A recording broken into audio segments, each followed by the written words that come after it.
Okay, so next in attachment, we need to look at one of the theories of why we form an attachment, and this is learning theory. So there are two theories. You've got learning theory, and you've also got an evolutionary theory. So this is the learning theory of attachment. Now, the learning theory uses one of the approaches that we learned at the start of the year, so that's behaviorism. If you remember, behaviorism says that we can only study things that we can observe and measure.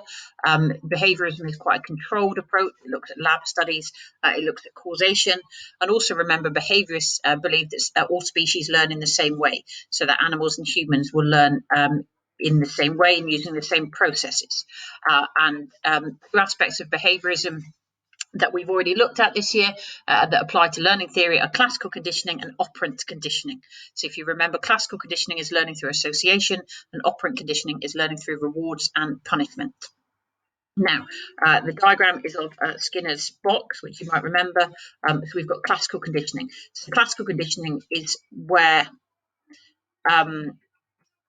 an animal or person learns to associate a reflex response. So classical conditioning is Pavlov's dogs. So the dog associates the food with the bell and then ends up salivating with the bell. And the Skinner's box picture was for operant conditioning, and that's where you learn through consequences of your behavior. So positive or negative reinforcement and punishment to shape your behavior. So classical conditioning is learning through association.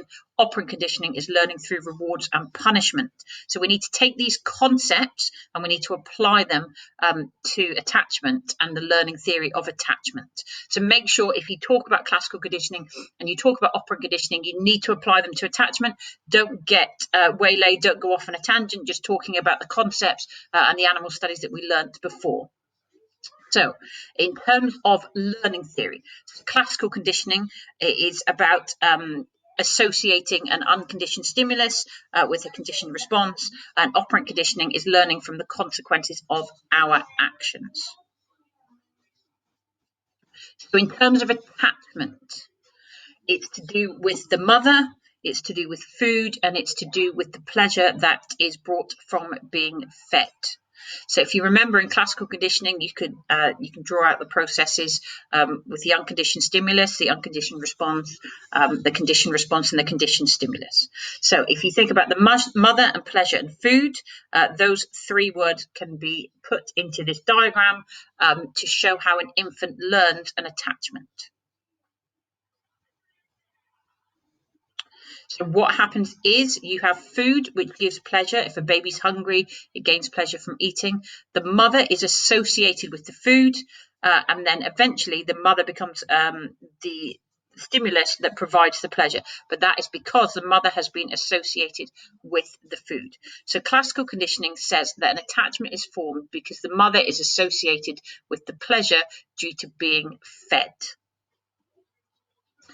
In terms of operant conditioning, it's to do with the infant and the caregiver and how they receive rewards and reinforcement and to try and avoid punishment in certain situations. And the key things to think about are kind of crying and cuddling. Now, what happens is, if you think about it for the infant, if the infant is upset, they don't want to feel upset. If they have a cuddle, that is a reward, and they associate the person cuddling them with that positive experience. They see the reward for the person cuddling them as a positive experience. For the caregiver, going to stop a baby crying, it stops the bad noise, and therefore they form an attachment with the baby because they can remove the unpleasant experience of the baby crying. So the infant is positively reinforced by the cuddling from the caregiver, and they'll form an attachment that way. And the caregiver provides negative reinforcement in terms of if they go to cuddle the baby, then an unpleasant event of the baby crying, that is removed. Now, learning theory can also explain babies' attachment to their fathers because there are other factors apart from food that are important in a child developing an attachment. And this can link to Schaefer and Emerson's study about sensitive responsiveness and how much a baby is attended to when they want something. So this can link back to Schaefer and Emerson's work on multiple attachments and also into the role of the father. It's also worth thinking about Harlow's work and Lorenz's work and how we can link that to attachment. So there's some questions here, and it'd be worth looking at these questions, looking at your notes on learning theory, and seeing if you can answer the questions kind of with your notes. Some evaluation for learning theory. It's based on animal studies, so you could argue it lacks validity because it's oversimplified and it doesn't necessarily generalize to humans.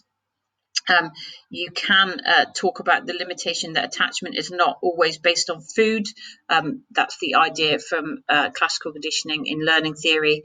So you can use that as an AO3 point. These are just taken from your textbook. You can also say as a positive that learning theory has some explanatory power because it does explain some aspects of attachment, but perhaps it doesn't give a complete explanation of attachment. Now, learning theory by itself could be asked as a 16-mark question. It's more likely to be asked as a shorter question, but it could be asked as a 16-mark question. If you did have it as a 16-mark question, this is kind of the what you would need to include, some tips as to what to include. For your AO1, ideally, you'd want to describe both operant and classical conditioning within the context of attachment. Use key terms, use psychology words, and give examples to demonstrate the aspects within the types of conditioning. And then in your AO3, include the animal studies for some counter evidence, include Schaefer and Emerson's study, and also discuss how learning theory ignores other factors such as reciprocity and interactional synchrony that you learned before.